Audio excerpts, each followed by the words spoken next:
Top quality और consistent performance के लिए सिर्फ सिल्वर पंप्स एंड मोटर्स, नाम याद रखना।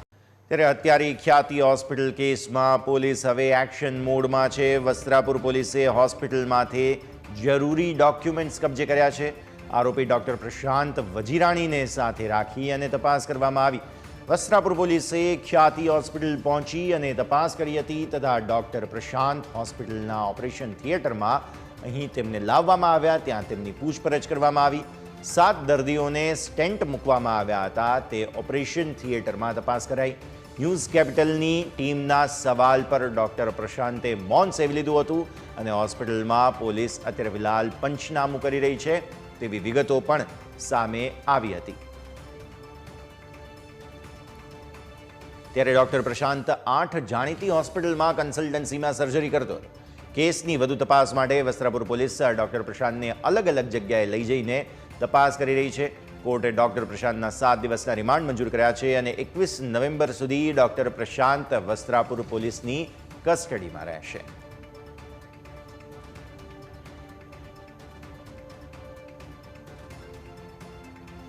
હોસ્પિટલમાં 2 દર્દીઓના મોત મામલે ફરિયાદ નોંધાયા બાદ પહેલા જે સર્જરી કરનાર જે ડોક્ટર છે કે પ્રશાંત વજીરાણી તેની ધરપકડ કરી અને રિમાન્ડ ઉપર છે। અત્યારે ખ્યાતિ હોસ્પિટલમાં તેને પંચનામું કરવા માટે અને કઈ રીતના તેને આ ઓપરેશન કર્યું હતું તેને લઈને હાલ તપાસ જે છે તે કરાઈ રહી છે। હાલ આ દ્રશ્યો છે કે જે જોઈ શકો છો કે અત્યારે હાલ પ્રશાંત વજીરાણીને લાવીને તપાસ કરી રહ્યા છે। તેની સાથે વાત કરશું।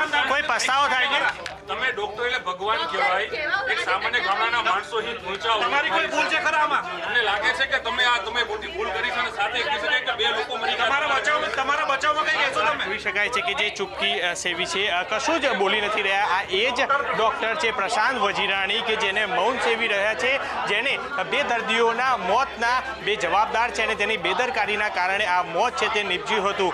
જે 19 જેટલા દર્દીઓને લાવવામાં આવ્યા હતા ખાલી ચેકઅપ કરવાના બહાને અને તેમાં 2 જેટલા દર્દીઓના મોત છે કે તે થયા હતા અને તે જે 7 દર્દીઓને જે સ્ટેન્ડ મૂક્યા હતા જેમાંથી 2 દર્દીઓના મોત નીપજ્યા હતા। ત્યારે હાલ તો આ કેસમાં હજી પણ 4 જે ડોક્ટરો છે કે જે આરોપીઓ હજી વોન્ટેડ છે અને ફરાર છે તેને શોધખોળ કરવા માટે અમદાવાદ ક્રાઇમ બ્રાન્ચ અને ગ્રામ્ય LCBએ જે છે તે તપાસ શરૂ કરી દીધી છે। કારણ કે 3 જે આરોપીઓ છે કે જે 3 ડોક્ટરો છે હજી ફરાર છે, પરંતુ જે ચોથો જે ખ્યાતિ હોસ્પિટલનો ડાયરેક્ટર કાર્તિક પટેલ છે તે વિદેશ હોવાના કારણે તેને અને આ 4 લોકો વિરુદ્ધ રેડક્રોસ નોટિસ પણ આજે છે તે ઇસ્યુ કરવામાં આવી શકે છે। પરંતુ હાલ તો આ ડોક્ટર પ્રશાંત વજીરાણીને અલગ અલગ જગ્યાએ લઈ અને તપાસ જે છે તે કરવામાં આવી રહી છે। પંચનામા સાથેની જ જે કામગીરી છે તે કરાઈ રહી છે। હું એક વખત ફરી દ્રશ્યો બતાવીશ કે જે અત્યારે આ એ જ ઓપરેશન થિયેટર હતું કે જ્યાં આગળ 7 જેટલા દર્દીઓને સ્ટેન્ડ મૂકવામાં આવ્યા હતા અને જેમાં 2 જેટલા દર્દીઓને અચાનક જ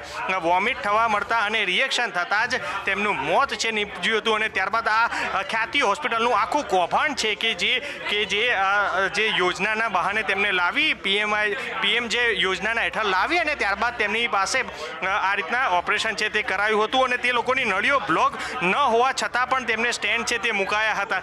એટલે હાલ તો વસ્ત્રાપુર પોલીસ દ્વારા અલગ અલગ મેડિકલ ટીમની તપાસ જે છે તે તપાસ કરાઈ રહી છે અને સાથે જ આ 4 વોન્ટેડ આરોપીઓને શોધખોળ કરવા માટેની પણ તજવીજ છે તે શરૂ કરી છે। સાથે જ હવે વસ્ત્રાપુર પોલીસે ધરપકડ કરેલ ડોક્ટર પ્રશાંત વજીરાણીની પૂછતાછમાં તે 8 જેટલી જાણીતી હોસ્પિટલોમાં આ જ રીતના તે કન્સર્ન તરીકે ઓપરેશન અથવા સર્જરી કરવા માટે જતો હોવાનું કબૂલાત કર્યું છે। એટલે હાલ તો વસ્ત્રાપુર પોલીસે ડોક્ટર વજીરાણીની પૂછતાછ છે રિમાન્ડ દરમિયાન એક બાદ એક નવા પૂછતાછ છે તે કરવામાં આવી રહ્યા છે। પરંતુ પ્રશાંત વજીરાણી એ એટલો ચાતુર છે કે તે કોઈ પણ જે વાત કહે છે તે જે પોલીસને સહકાર છે તે યોગ્ય નથી આપતો અને જે માત્ર તે કામ કરી રહ્યા હોવાનું 8 જેટલી જાણીતી હોસ્પિટલ અને અનેક સર્જરી કરી હોવાની વાત છે તે કરી રહ્યા છે। પરંતુ હાલ પોલીસે રિમાન્ડ પર રહેલા આ ડોક્ટર પ્રશાંત વજીરાણીની ધરપકડ છે તે ધરપકડ કરી અને ત્યારબાદ તેની અલગ અલગ પૂછતાછ છે તે કરી રહ્યા છે અને સાથે જ અન્ય લોકોને પણ શોધખોળ હાથ ધરી છે।